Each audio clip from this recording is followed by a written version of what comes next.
Good morning, everyone.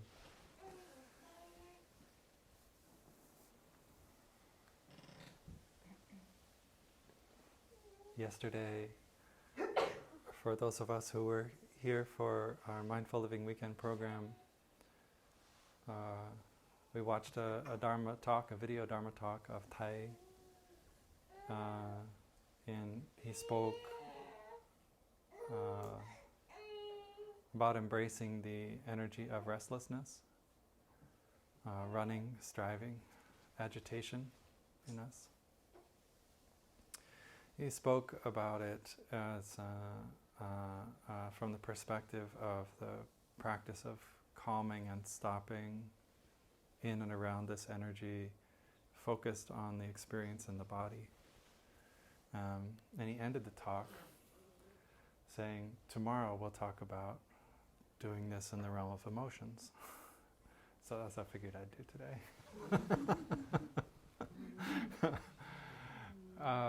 It was in the context of a spring retreat in Plum Village 10 years ago.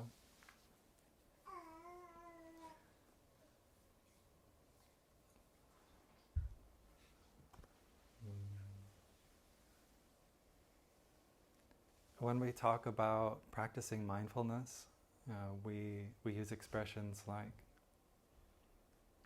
practicing coming home to ourselves. And we talk about the present moment, aware that this present moment is actually the only moment. Right? That a moment in the future is never going to actually come. It's always the present that we're experiencing. That moments of the past are already gone. They have helped to shape this present moment, but we can't go back to them. So we talk about coming home to the moment, the only moment. Sometimes we say wonderful moment.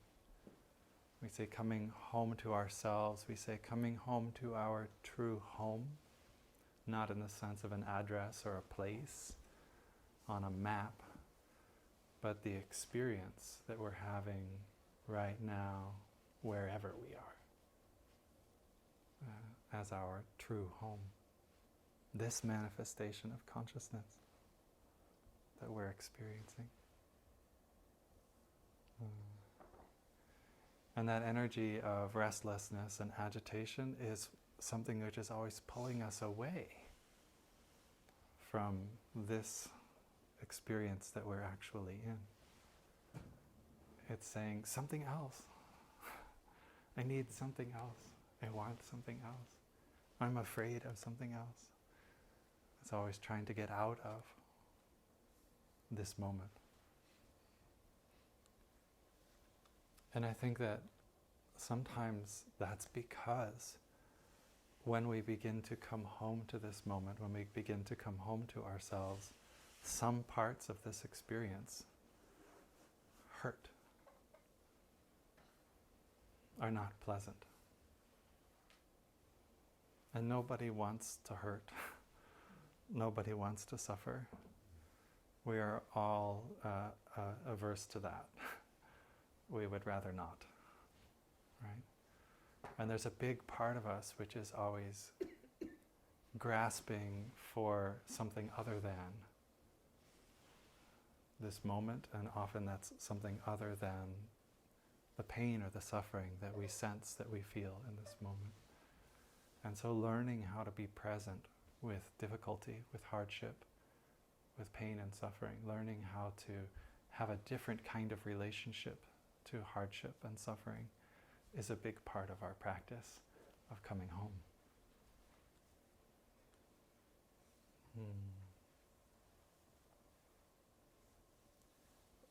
When the Buddha taught about practicing mindfulness, he taught about practicing to become deeply aware of and present in different, if you will, layers or aspects of ourselves, of our experience, our being.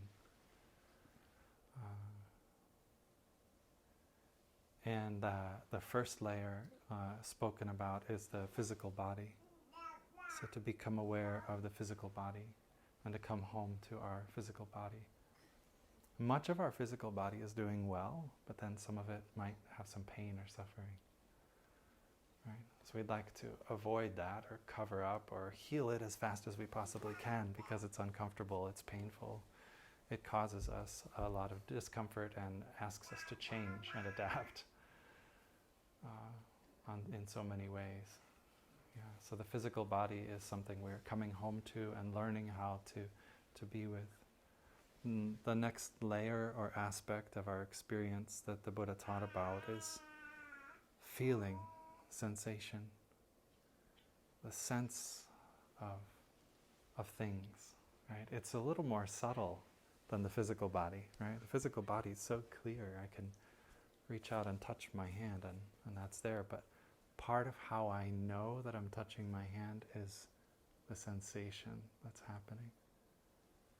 So it's a little more dynamic, it's a little more fluid, it's a little more subtle than the physical body. But there's a realm of sensation in and around us all the time. It's the sense of whether something is pleasant or unpleasant.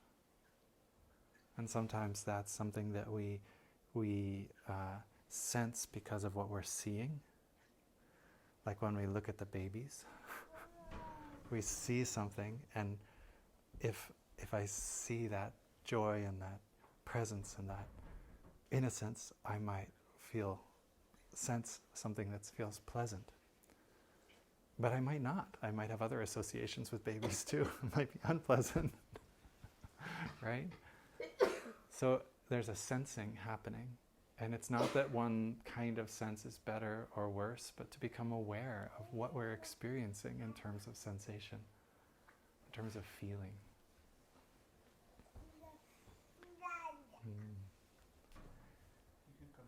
You can come right in. That's cool. Yeah, yeah. Oh, it's okay. Different location and a little bit early, so. Oh, are we a little early? Yeah. Just on time, but Okay. people who are here, it said early. Okay. We settled in, so well. All that head, shoulders, knees, and toes got us grounded.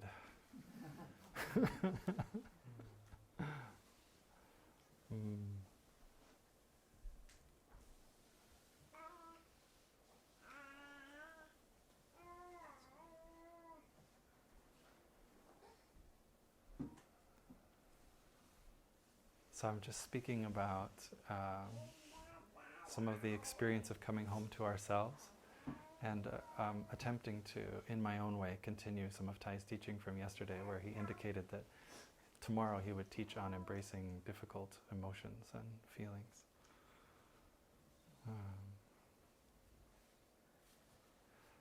So this second layer after the body is feeling, sensation. So my eyes are seeing things and I'm sensing there. There's going to be feeling associated with that. My ears are hearing and I can feel, sense that space. My nose smelling, mouth tasting. All the contacts that the body has and all those sensations through the body and with the world around are a kind of tactile sense.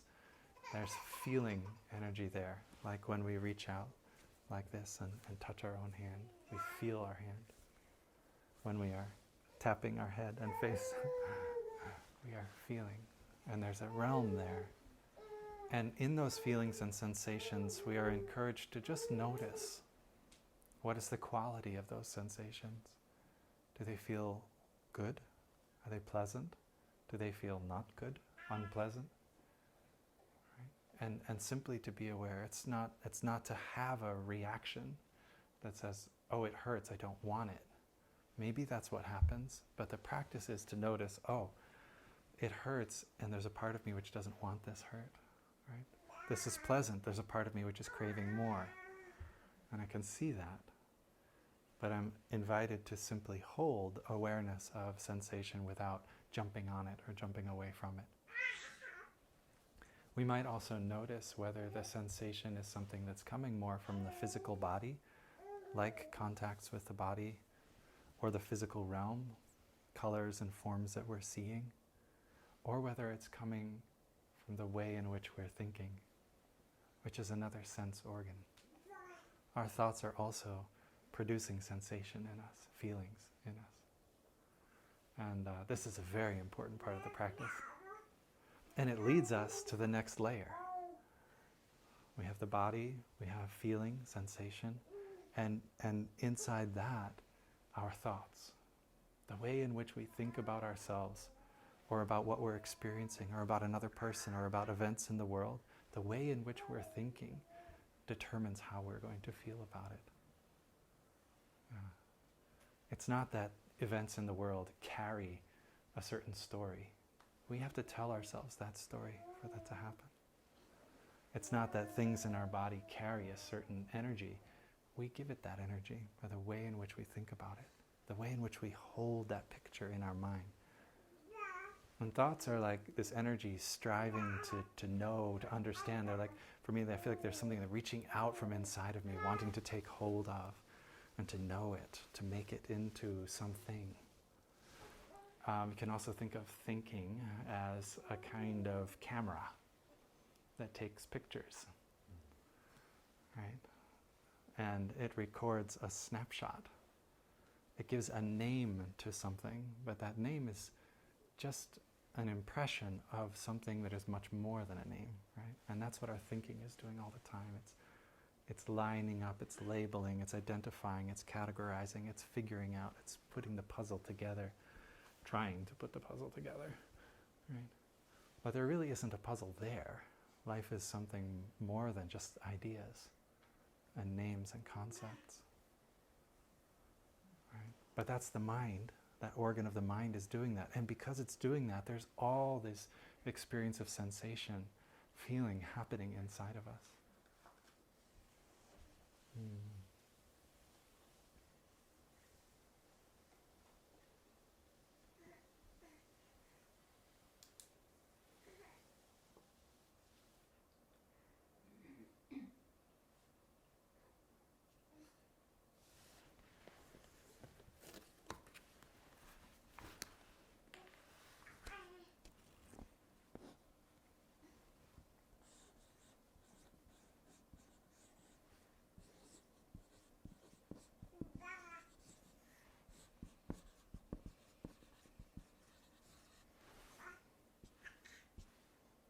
So I have these 3 layers.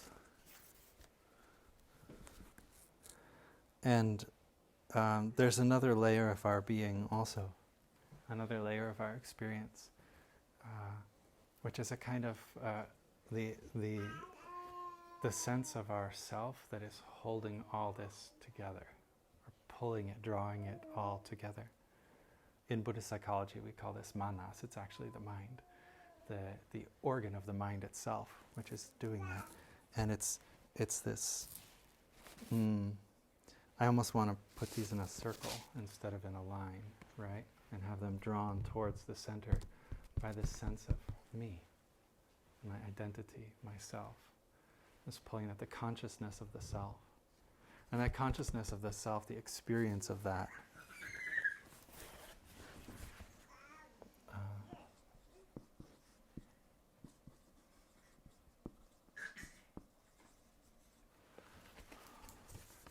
the experience of that is the coming together of all of these different layers of our being.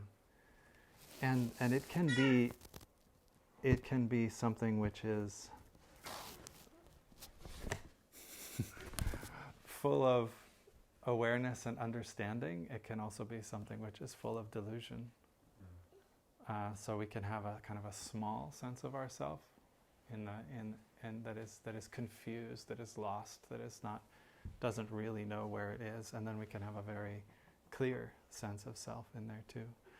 And the practice of mindfulness is that clarification, that we're attempting to bring awareness without being lost in all these things to help clarify this sense of who and what we are. And I like to think of this actually as a set of concentric circles.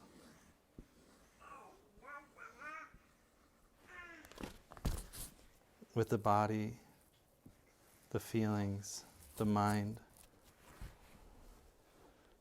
all held together in this consciousness of this moment that I'm having. And if I can really come home to all the layers of my being, not only do I find myself there, but it's where I really find you. I'm not lost in my own thinking. I'm not overwhelmed in the sense of feeling or what the activity that I'm going through in my life. I'm not lost in agitation. I'm present, and therefore most fully me means most connected to you. And so in Buddhism, actually, this last layer is not given the name so much of self-consciousness, but it's actually thought of as the world, everything, life. When we are able to come home most fully to ourselves, we are most present with each other. It's like if my heart and mind are clear and open, it's easy to listen to you, to feel that connection, to see the non-separation between us, to experience that. Not just to know it in my head, but to really experience it. So the doorway of interbeing, the doorway of non-separation opens in a strange way by coming home to ourselves, by coming fully, truly home to ourselves. And all of these things are not separate from each other. It's all the same experience. And the whole reason why I'm telling you this is because of that. All these different things. All of these layers, our body, our feelings, our thinking, and this sense of presence and connection to the world is all actually in what we're in that all the time, in every moment. It's not that we have a little of this here and a little of that there. All these things make up each other. And when we practice mindfulness of the body, we're using mindfulness of feeling, and then we're using our thinking, and we're using our connection and our interaction with all of the world, right, to help us do that. When we practice being mindful of feelings and sensations, our body is there, our thinking is there, the world and all the experiences we're having are there, right? So there isn't any actual separation. It's just that in our practice we'll emphasize one area by concentrating our awareness on it, by bringing the focus of our attention to it in order to more deeply experience it and to know it, to understand it, to learn how to take care of ourselves in all these different layers.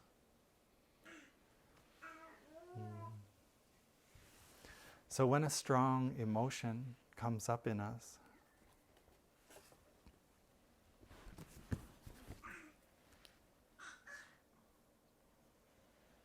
not yet. When a strong emotion comes up in us,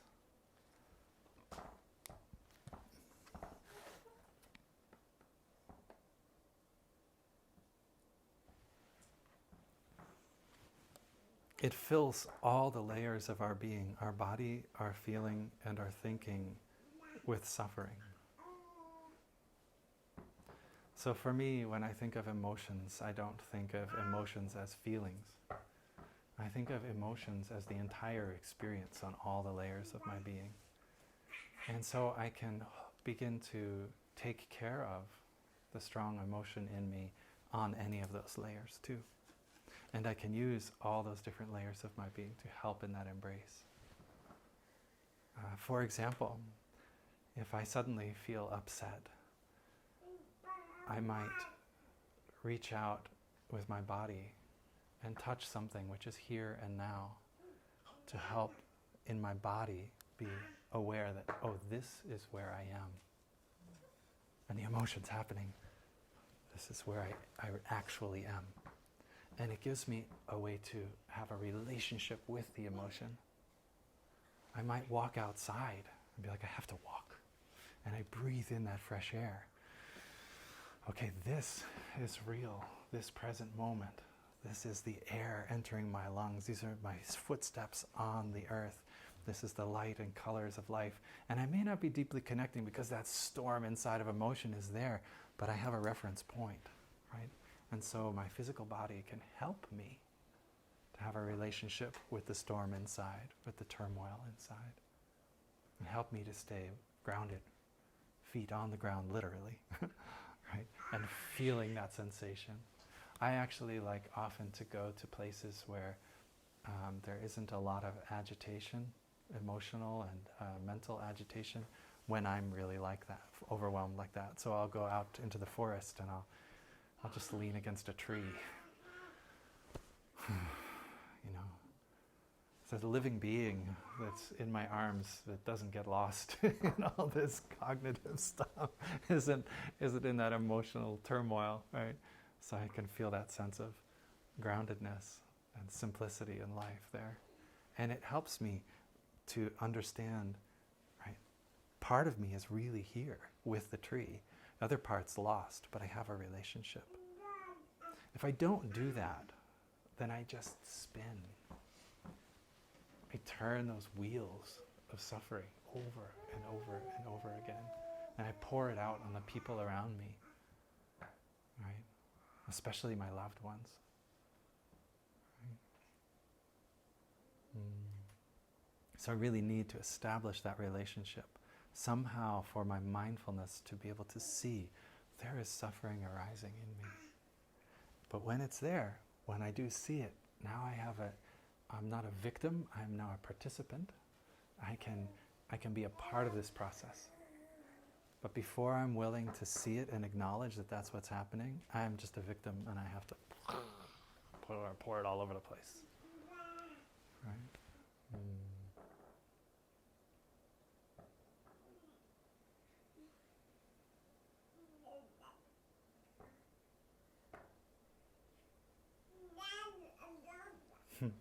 I remember when one of my babies was little and I really wanted to sleep.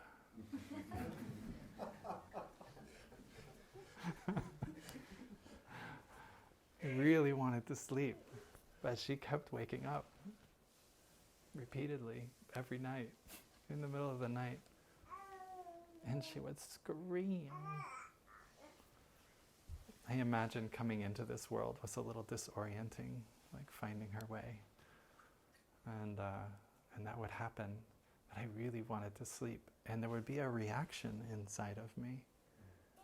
And it's the strangest thing when you find yourself reacting with anger towards a baby. Right? But it happens.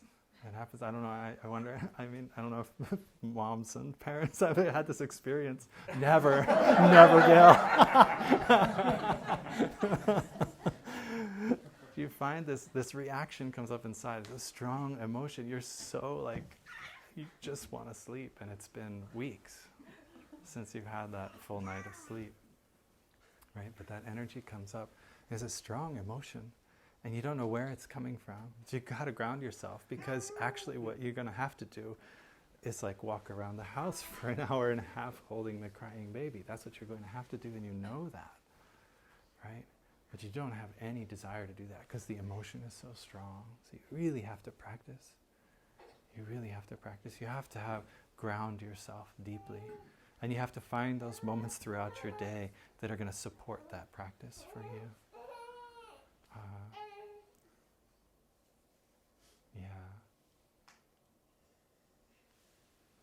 Having the awareness that the emotion is arising in us is the first step. And then we can approach that emotion rather than pushing it away or being overwhelmed by it, trying to ignore that it's there or trying to get away from it. We approach it and we say, "Dear suffering, I see you. I see that there's suffering in here." And instead of the usual reaction that I have to the suffering in my practice, I'm going to try to hold it, to embrace it, just like I would hold a little baby. And this is the beautiful thing about practicing with the emotions that come up around our babies, is that we can actually, they are our suffering and they are a manifestation of that. We're doing that together, and we can literally hold it together. And we take up the child of our suffering, our strong emotion, in the arms of awareness, and we breathe. We say, "I see you there." I'm not going to go out and try and cover you up. I'm not going to try to get away from you. I see you there. I'm going to breathe. I'm not going to be overwhelmed. I'm not going to let you tell me where to go and what to say and what to do. We're going to have some time together. So there's also strength in this. There's the cultivation of real clarity and strength in an upright way of being in a relationship with a part of ourself, which is suffering, which is hurting. Saying, I've got you now. And there's lots of ways that we can help support that. Little techniques, that all of which I've tried and I do many, many times. One is to imagine ourselves like a tree, an ancient tree, with roots that go deep in the soil and the rocks. And you see like the emotion is like a storm of wind and rain and such moving through the branches. And so there's part of the tree which is being swept around in the storm. But what we're going to do is we're going to drop our awareness down through the trunk into the roots and the soil. And we're going to find that part of the tree which is stable, which is deeply rooted. Right? We go there.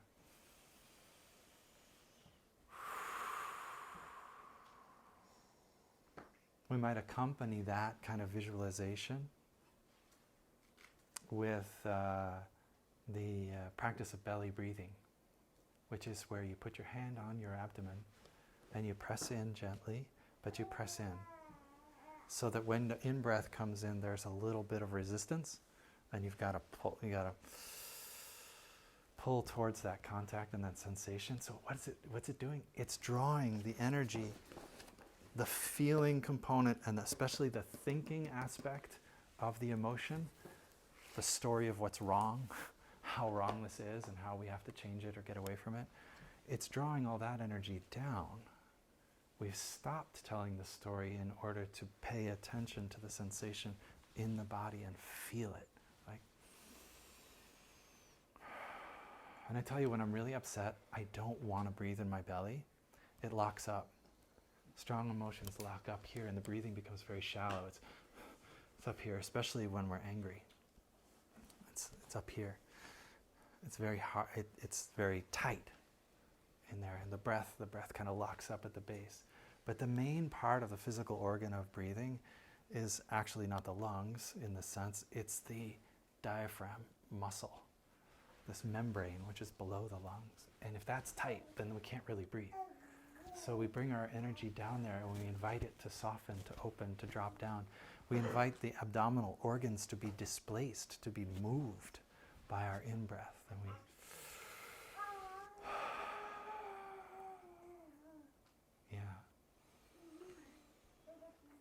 when we're really upset, the energy's so high, it's so up here in the body, and we're bringing it down into the belly. Breathing in, I feel my belly expand.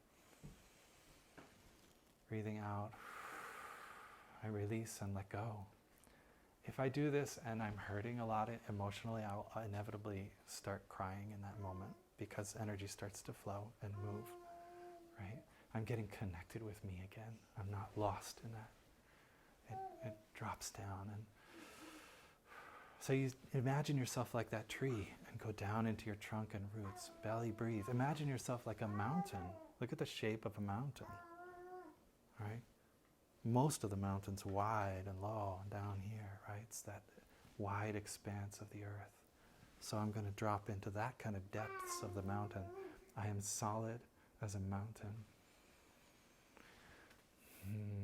So as you walk around in your daily life, pick a tree, a very particular tree. Find a tree which has that image for you of certainty and of solidity and of groundedness, of deep roots, right?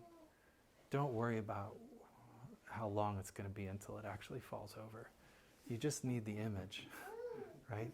Find that image of a beautiful, ancient, well-rooted tree, right? Memorize it, look at it, really observe it, feel into it so that you know where you're going to go when that emotion comes up. If you just try to imagine a tree out of the blue, it's a little bit harder, but if you've practiced beforehand, it's a lot easier. Pick a mountain, a particular mountain, or a range of mountains, right? Study it with your eyes, feel it with your heart. know it, how it impresses upon you. Its breadth, its solidity, its depth, right? And then you have like this credit card to pay for your purchase when you need it, right? It's something's in the account, right? You've got this resource then, this image, and you call on that image and you breathe into your belly and ground yourself. And all the emotional activity, right, which is firing off chemicals in the body, the feeling sense is haywire, and the story of suffering is intent on getting its point across, right? All of that shifts with these very simple practices, and we get a break for a few breaths, a few minutes, and transformation is starting to happen. What we talk about with these practices is like this. I'm doing this very small so I don't have to erase anything, because I don't want to get pen all over my fingers. We draw it like a garden. Our consciousness is like a garden. And like this. And the seed of suffering has come up in us as like a little flower here. It's a flower of suffering. And that's a part of our experience, and it's very real. We're not going to stamp it out. We're not going to try to get away from it. We're saying, I see you. Who says I see you? Mindfulness. Mindfulness is over here. Maybe a little today. And that's how we got in this trouble. We didn't really sit for meditation this morning. We kind of just dreamed our way through it, right? And so mindfulness is there, and mindfulness sees the suffering that's arising, and the suffering has an element of thinking in it. It has an element of feeling in it, and it has the body experience in it. This is the strong emotional thing happening here. And mindfulness is, oh, I'm suffering. Then we start to practice. We say, okay, I'm going to be, because I see it, I'm going to be in relationship with my suffering. Think about it. If mindfulness isn't there, what's happening? Only suffering. That's a dangerous place to be, right? So, you have remembered your mountain, your ancient tree. You know you have breath. Breath is with us every moment of our lives. So, go for it. Take those deep breaths. Imagine that ancient tree. Call on the stability, the peace, the loving kindness, the strength of all of your practice, and you breathe it in and out, and it wraps itself around and embraces. Oh, this is hard to do sideways.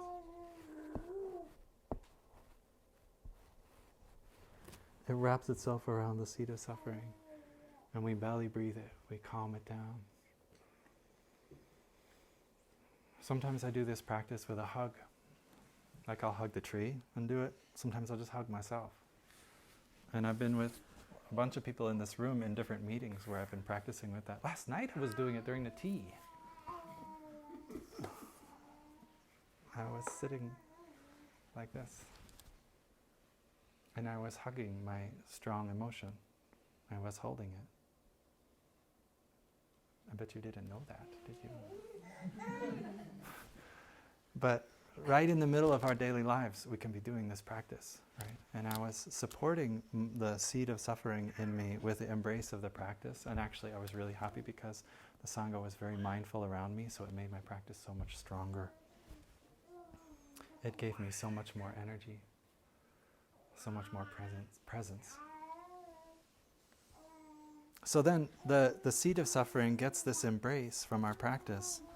And as just like everything else in life, this companion planting, if you will, of two different kinds of energy in us, the kind of energy which is suffering and the kind of energy which is aware, awake, understanding and compassionate.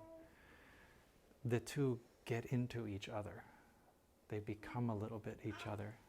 So in terms of what we're thinking about here, the transformation of suffering, the seed of suffering gets a little energy from our practice.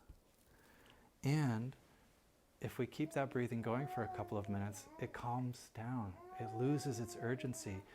Primarily because, in my experience, it's getting something that it really needs. the strong emotion in us is our little baby, and it's getting our attention. And our attention is the primary thing it needs. It's through that attentiveness that we begin to understand and care for ourselves. And that is the transformation right there. Instead of running away, instead of covering up, that is already the transformation. So the seed of suffering is impressed upon by our practice, and it calms down. That's basically like, it's not so urgent anymore, so maybe it's just a little seed like mindfulness was. It goes back down here. And there's a lot more practice going on. There's my Sangha all around me. There's all kinds of good conditions which I have chosen to build and bring to the situation to support. And maybe it even goes to sleep. It lays down. There's a flower lying in the grass. It's not dead.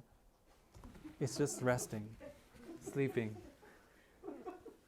And it lies down there, but how has it changed?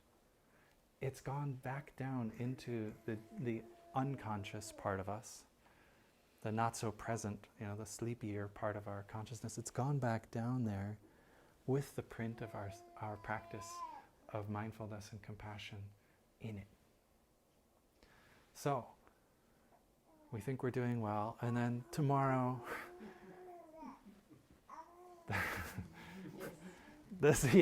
tomorrow someone else, or maybe the same person, says that same thing, and up pops the seed of suffering again. Maybe the baby cries again the next night, right? And up pops the seed of suffering again. But this time, it comes up already with the memory, the print of the practice we've done as a part of it. And that makes it easier, right? If you do this over and over and over again with emotional turmoil, the practice of mindfulness and compassion become a part of the practice of suffering. And now it's not something we need to run away from anymore, but it's something that we can have a clear and beautiful relationship with. Tai calls this the art of suffering. Learn how to suffer well, and you'll suffer less. Right? That's the idea. But it's not learn how to suffer well and suffering goes away. Notice that. Learn how to suffer well, and there's less suffering. Less suffering because we are not agitating it. We are not escalating it by accident or by habit energy. Instead, we're constantly nourishing this part of us, which is a part of life. Look at the forest around us. Is it all just pretty flourishing things? No, more than half of it's dead and decaying and falling apart. And that's necessary. The life that we do know needs all of that. Right? So this is that new relationship that we build with the suffering. It's really important to learn how to see it's really important to notice the suffering as it arises on all the layers of our being, in our body, our feeling, life, our thinking, and especially in our thinking. Because we are the ones who are telling the story inside, what the meaning of this suffering is. And if we're saying to ourselves, this is so unjust, I hate that this always happens, why does it always happen to me like this? Those sorts of stories, right, are full of suffering. But if we're saying a different kind of story, like, I see that suffering has arisen in me, it must come from somewhere. I need to hold it, understand it. I need to learn how to take care of this part of myself which feels needy, which feels incomplete, which feels wounded, which feels not good enough. Right? I need to learn how to take care of that. It's a totally different experience. Right? And we're generating that story, that experience in us. So we're learning to take care of the body, we're learning to take care of the felt experience, which is just to be there with, to learn to hold, both pleasant and unpleasant. And we're learning to think beautifully, to think with mindfulness, to think with understanding and compassion, right? And not just to churn the old habits of suffering, which are ancestors have done for so many generations. And they're really happy if we can change the story a little, if we can bring some light into that.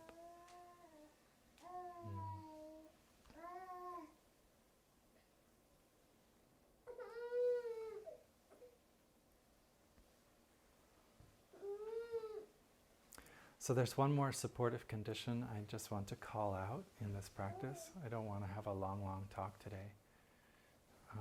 And this condition has to do with the thinking. It has to do with the way in which we orient ourselves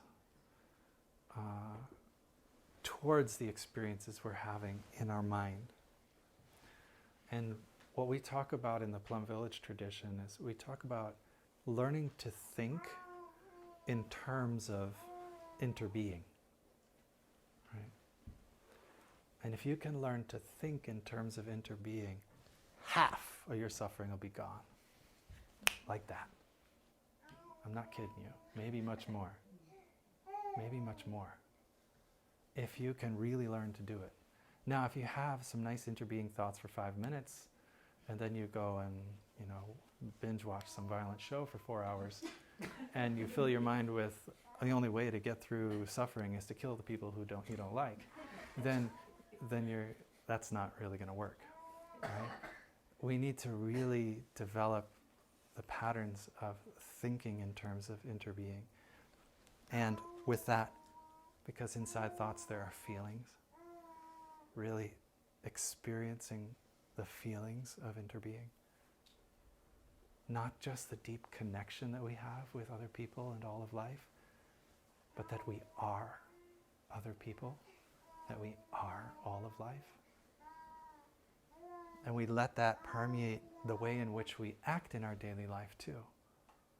The choices we make about how we spend our time, what we consume, how we construct the shape of our life, right? The body of our life. We have to let interbeing permeate all those parts of ourselves. But it starts with this intention in the mind that I'm going to look in this way. I'm going to think about myself. I'm going to think about you. I'm going to think about the situations that we're in together in terms of interbeing. And it is different from the typical way that we're taught to think, where we're taught to identify this over here and that over there, and maybe we can figure out how to put these parts together. But interbeing is not about different parts relating to one another. It's about transcending the separation, the differences between all the parts. So I like to ask myself questions. Questions that are right in the very beginning of Buddhist teaching, like the Four Noble Truths. What is this made of? So what we're talking about here is there's always going to be an object that we're looking at, something. Right? So if I'm looking at the flower, or if I'm looking at myself, or I'm looking at our relationship, what is this made of? How has it come to be?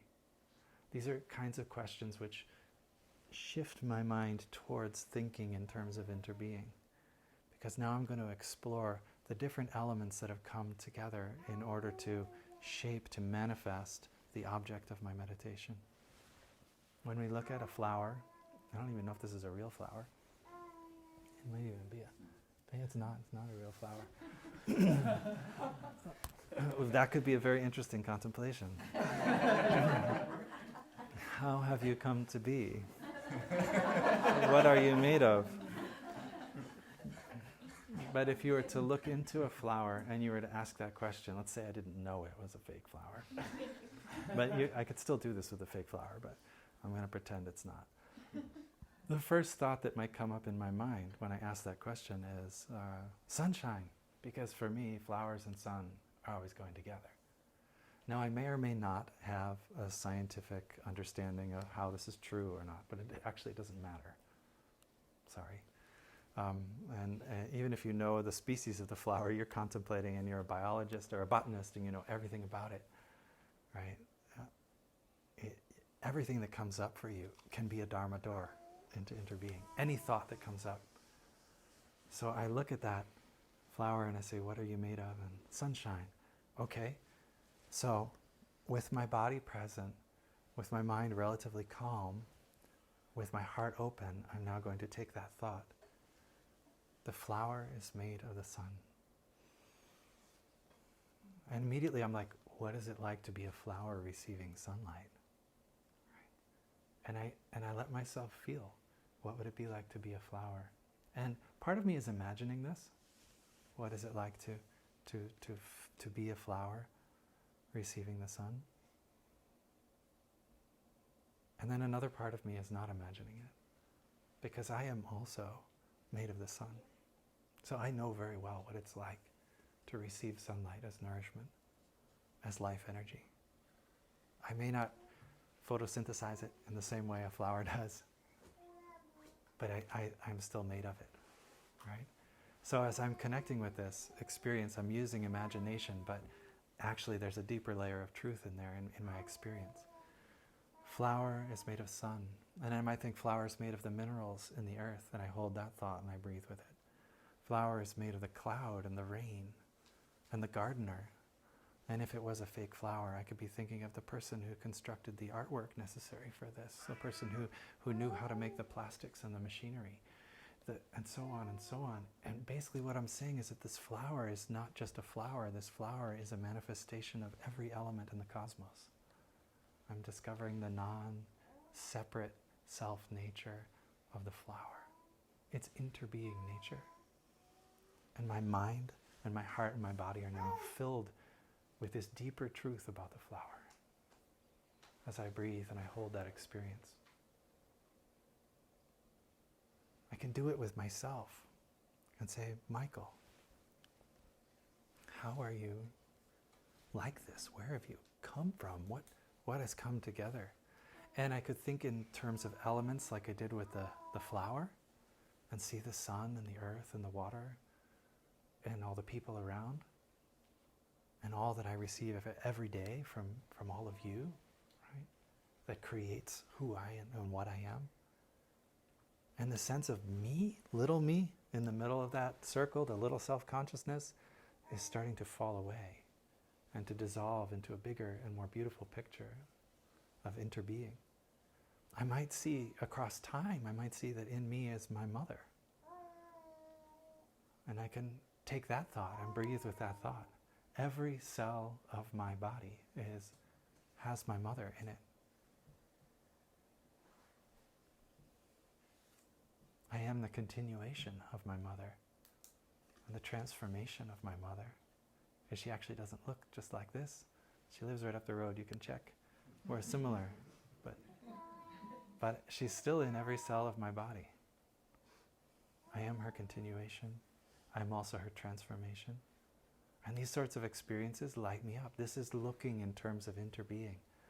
I see my father, I see my grandmothers and grandfathers. And I don't actually have to have specific information about them, although that can be really great stuff to meditate with. I don't need to know where they're from, what their names were, or what their stories of suffering, or their careers, or how many kids they had, or all that kind of stuff. I don't have to know. If I do, that's wonderful. It's all food for meditation. But simply knowing that I'm there, here, alive in this moment because of each one of them. And I am their continuation. I'm opening myself to this greater picture, this greater understanding of myself. We call this the ultimate dimension, the ultimate reality. You can't grab it with an idea. It's only livable. It's only knowable in a sub-intellectual sort of space. But we can use our intellect to point ourselves towards it. And that's what's meant by thinking in terms of interbeing. And then thus the heart opening and the body receiving this experience and this knowing. When we touched the earth earlier, to Mother Earth, for me that was an exercise in acknowledging this is the mother of all Buddhas, all Bodhisattvas, and all beings, nourishing, holding, and healing all, a precious jewel in the cosmos. With my heart wide in gratitude, I touch the earth to to the earth, with the earth. And I see that deep connection, right? This is my mother, Mother Earth, and I cannot take her out of me. Right? Just like I can't take my biological mother out of the cells of my body, I can't take Mother Earth out of me either. This non-separation. The kind of deep peace, connection, yes, interbeing, better, the stability and the deep calm and peace that comes with that, the kind of fulfillment that arises in us, the no longer needing to run anywhere to attain something or to get away from something, because we are so deeply connected, we are so deeply each other, we are so deeply a part of life, right? That kind of deep, deep knowing and deep peace is a wonderful foundation for transforming the ups and downs of daily life, right? And I talked before about, memorize that image of a tree, of a mountain, because it's a resource for you when the strong emotion can come up. Know that you have your breath. Be good, conscious, active in your practice of breathing, so that your breathing can be there when the strong emotion comes up. Practice looking with eyes of interbeing at yourself, at each other, at the world. Deeply touch all of that, so that that is a base for you, a resource for you, to be able to help hold those strong emotions. And also, many of them won't come up, many emotions won't arise in the same way when we cultivate this deeper insight. There's no basis for them. So much of the suffering in our emotional life is due to the fact that we think we are separate, and we experience ourselves as separate, as better or worse, as accomplished or not accomplished, as successful or as a failure, right? As right or as wrong. Right? And all those ideas, they have no basis in interbeing. So we get the gift of this is that we can come from a place of peace and clarity in ourselves, to hold our suffering, but also to hold the suffering of each other and the earth, and to understand it, to see a path for changing the experience of the suffering.